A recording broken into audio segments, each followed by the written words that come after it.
नमस्कार। आज की वीडियो में आपका स्वागत है। आज हम करेंगे कक्षा 9वीं का चैप्टर नंबर 8 चतुर्भुज की प्रश्नावली 8.1 के क्वेश्चन नंबर 9 से आगे। क्वेश्चन नंबर 9 तक हम लोग पिछली 2 वीडियोज में कर चुके हैं। तो चलिए करते हैं क्वेश्चन नंबर 10। क्वेश्चन नंबर 10 है, देखिए कि ABCD एक समांतर चतुर्भुज है तथा AP व CQ शीर्षों A व C से विकर्ण BD पर क्रमशः लंब हैं।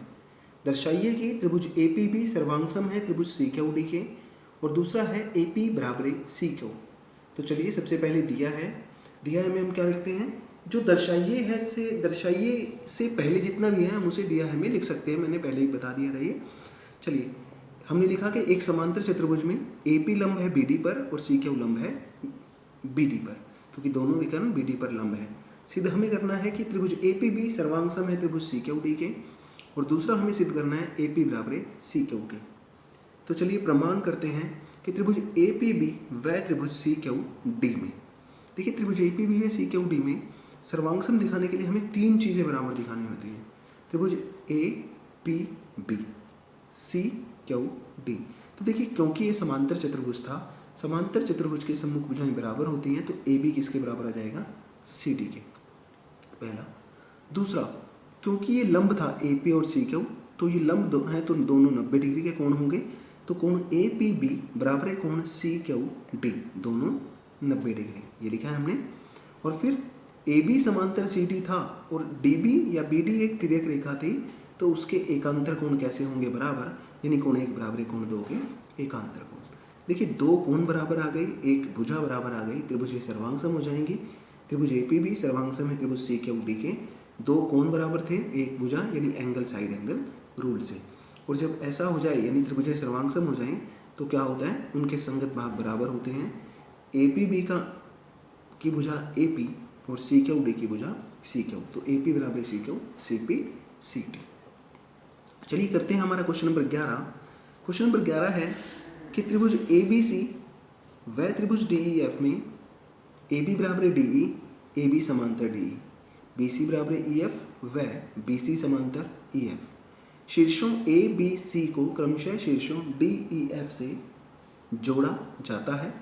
दर्शाइए कि पहला भाग है चतुर्भुज ABED एक समांतर चतुर्भुज है, दूसरा भाग है चतुर्भुज BEFC एक समांतर चतुर्भुज है, तीसरा भाग है AD समांतर CF व AD बराबर CF, चौथा भाग है चतुर्भुज ACFD एक समांतर चतुर्भुज है, पांचवा है AC समांतर AC बराबर DF, और छठा है ABC सर्वांगसम है त्रिभुज DEF के। तो चलिए सबसे पहले दिया है, देखिए ये हमारे पास फिगर था, ये ABC थी त्रिभुज, ये DEF, इनको जोड़ा गया है इस प्रकार से। तो दिया है हमें, हमारे पास 2 चीज़ें दी थी कि त्रिभुज ABC व DEF में AB बराबर DE व AB समांतर DE, और दूसरा था BC बराबर EF व BC समांतर EF। सिद्ध करना में है हमें वही 6 के 6 पार्ट हम लिख देंगे जो हमने क्वेश्चन में पढ़े हैं।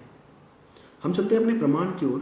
देखिए सबसे पहला हमें दिखाना था कि चतुर्भुज ABED एक समांतर चतुर्भुज है, ABED। देखिए ABED में हमें दिया हुआ था कि जो AB है, AB वो बराबर किसके है, DE के, यानी AB बराबर DE था और AB समांतर DE दिया हुआ था। और हमने प्रॉपर्टी पढ़ी थी कि यदि एक चतुर्भुज में भुजाओं का एक युग्म समांतर भी हो और वो बराबर भी हो, तो वो समांतर चतुर्भुज हो जाता है। तो इसलिए ABED क्या हो गया, एक समांतर चतुर्भुज है। तो जब समांतर चतुर्भुज है तो इसकी बाकी की 2 भुजाएं भी क्या होंगी, बराबर और समांतर, यानी AD बराबर BE और AD समांतर BE। इसको नाम दे दिया हमने समीकरण नंबर 1। दूसरा है चतुर्भुज BEFC। अब इसे समांतर चतुर्भुज दिखाना है, तो देखिए लिखेंगे चतुर्भुज BEFC में हमें दिया था BC बराबर EF के और BC समांतर EF, ये दिया है दोनों। तो जब वही भुजा बराबर भी है और वही समांतर भी, यानी भुजाओं का एक युग्म बराबर भी है और समांतर भी, तो जो चतुर्भुज होता है वो समांतर चतुर्भुज हो जाता है। तो BEFC क्या होगा, एक समांतर चतुर्भुज हो गया। जब ऐसा हो तो क्या होता है, इसकी अन्य 2 भुजाएं भी बराबर भी होती हैं और समांतर भी होती हैं, यानी यहाँ से BE जो है वो CF के बराबर भी आ गया और समांतर भी आ गया। अब बात करते हैं तीसरा पार्ट।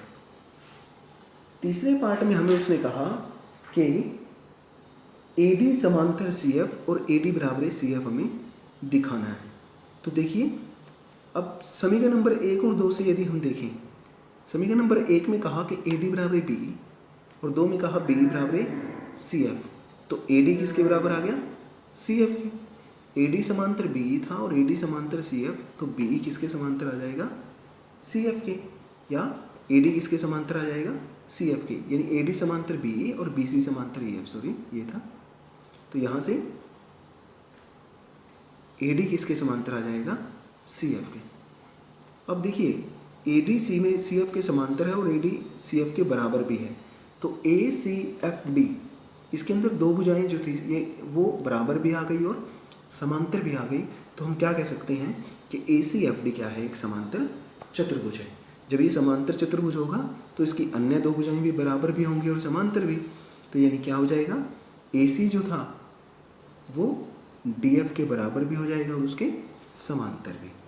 तो ये हुआ हमारा पांचवा पार्ट। अब बात करते हैं अपने छठे पार्ट की, यानी त्रिभुज ABC और त्रिभुज DEF को सर्वांग सम दिखाने की। तो हमने ले ली त्रिभुज ABC व त्रिभुज DEF में क्या दिया हुआ देखिए AD बराबर DE के, वो हमें पहले ही हमने कहा था AD बराबर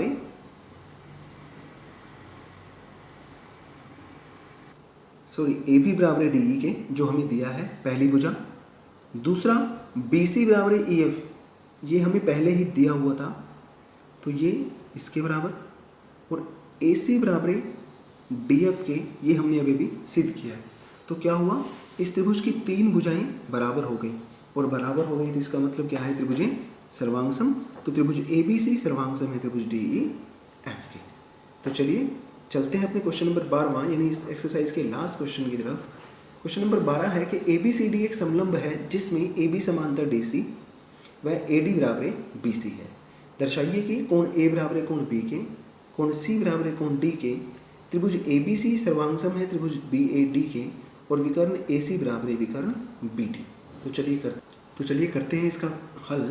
देखिए, सबसे पहले दिया है ABCD एक समलंब है जिसमें AB समांतर DC व AD बराबर BC है। सिद्ध हमें करने थे इसके चार पार्ट के, कोण A बराबर कोण B के, कोण C बराबर कोण D के, त्रिभुज ABC सर्वांग सम है त्रिभुज BAD के, और विकर्ण AC बराबर विकर्ण BD। अभी हमने वो त्रिभुज नहीं बनाई है, पहले दो पार्ट करते हैं उसके बाद वो त्रिभुज बनाएंगे। तो चलिए रचना करेंगे इसमें एक पहले कि CE को जो है CE रेखा ये AD के समांतर खींची और AB को आगे बढ़ा दिया। तो ये हमारी रचना हुई। अब चलिए देखते हैं, क्योंकि CE हमने कहा समांतर AD है, यानी ये दोनों समांतर हैं। जब CE AD के समांतर है तो उसके अतः कोणों का योग 180 डिग्री होगा, यानी कोण A जमा कोण E बराबर 180 के। इसी प्रकार से कोण B और कोण A, ये पूरा कोण जो था वो एक रेखा के एक और बना था, यानी इन दोनों का योग कितना होगा? 180 डिग्री, यानी कोण B जमा कोण 1 बराबर 180 डिग्री रैखिक युग्म। समीकरण नंबर 2 इसको हमने नाम दे दिया। अब देखिए ABCD की समांतर था और रचना द्वारा कहा कि AD जो है वो CE के समांतर है। तो जो AECD है या ABCD, इसको AECD नाम दे दीजिए। AECD हमारे पास क्या होगा? एक समांतर चतुर्भुज हो गया। अगर समांतर चतुर्भुज है तो AD किसके बराबर हो जाएगा? CE के। AD CE के बराबर हो गया, लेकिन हमें दिया है कि AD जो है वो किसके बराबर है? BC के। तो यानी यहाँ से BC किसके बराबर हो गया? CE। और त्रिभुज में देखें BCE में, जब BC CE के बराबर है तो क्या होता है? उनके सम्मुख कोण भी बराबर होते हैं, यानी दो भुजाएं यदि बराबर हों तो उनके सम्मुख कोण भी बराबर होते हैं। तो कोण 1 किसके बराबर आ गया? कोण E के। इसको नाम दे दिया समीकरण नंबर 3। अब समीकरण नंबर 1 और 2 से देखें, कोण A जमा कोण E बराबर 180 के, कोण B जमा कोण 1 बराबर 180, दोनों की राइट हैंड साइड बराबर है तो क्या होगा? इनकी लेफ्ट हैंड साइड भी बराबर होगी, यानी कोण A जमा कोण E बराबर कोण B जमा कोण 1। तो देखिए कोण 1 किसके बराबर आया? कोण E के। अभी भी कहा था हमने समीकरण नंबर 3 से। तो यहाँ से कोण A जमा कोण E बराबर कोण B जमा कोण E, कोण से E से कोण E कट जाएगा, हमारे पास क्या बचेगा? कोण A बराबर कोण B के। तो अब देखिए, अब हमें क्या दिखाना है? कोण C बराबर कोण D के दिखाना है। देखिए, क्योंकि AB समांतर CD कहा था, जब ये समांतर है रेखाएं, AD तिर्यक रेखा BC तिर्यक रेखा, तो इनके अंतः कोणों का योग कितना होगा 180 डिग्री, यानी कोण ए जमा कोण डी बराबर 180 डिग्री, कोण बी जमा कोण सी बराबर 180 डिग्री। तो हमने ये लिख दिया है कोण ए जमा कोण डी बराबर 180 डिग्री के, कोण बी जमा कोण सी बराबर 180 डिग्री। अब समीकरण नंबर 4 और 5 से देखें, कोण ए जमा कोण डी 180 के हैं, यानी इन दोनों की राइट हैंड साइड बराबर है, तो क्या होगा इनकी लेफ्ट हैंड साइड भी बराबर होगी। कोण ए जमा कोण डी बराबर है कोण बी जमा कोण सी, कोण ए से कोण ए कट जाएगा, क्या बचेगा हमारे पास कोण डी बराबर है कोण सी के, या कोण सी बराबर है कोण डी के। तो चलिए अब करते हैं हमारा तीसरा पार्ट। तीसरा पार्ट है कि त्रिभुज ए बी सी सर्वांगसम त्रिभुज बी ए डी के। देखिए त्रिभुज ए बी सी यानी ये त्रिभुज बन गई, और त्रिभुज बी ए डी यानी बी ए डी ये त्रिभुज बन गई। तो चलिए लिखते हैं कि त्रिभुज ए बी सी व त्रिभुज बी ए डी में, देखिए दोनों त्रिभुजों में यदि एक बार में देखें तो ए बी सी का कोण बी और बी ए डी का कोण ए दोनों बराबर हैं, पहला। दूसरा ए डी बराबर बी सी हमें दिया हुआ था, ये भुजा बराबर। और तीसरा ए बी बराबर ए बी के जो थी वो दोनों में थी, यानी उभयनिष्ठ।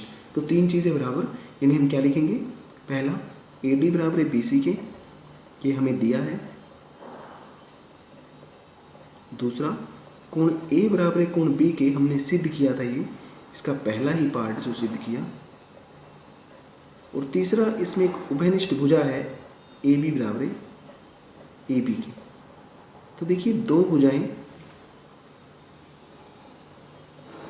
क्या क्या किया कि ए डी बराबर बी सी के, कोण ए बराबर कोण बी के, और ए बी बराबर ए बी के जो उभयनिष्ठ था। तो क्या हुआ, दो भुजाएं और एक कोण बराबर आ गए, यानी त्रिभुजें सर्वांगसम। तो त्रिभुज ए बी सी सर्वांगसम है त्रिभुज बी ए डी के, किस रूल से, साइड एंगल साइड रूल से। और जब दो त्रिभुजें सर्वांगसम हो तो हम कहते हैं उनके संगत भाग बराबर होते हैं। तो क्या आ जाएगा, विकर्ण ए सी, इस त्रिभुज का ए सी और इस त्रिभुज का बी डी।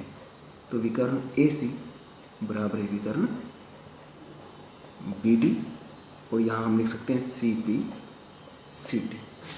तो आज के लिए इतना ही। ये हुई हमारी प्रश्नावली 8.1।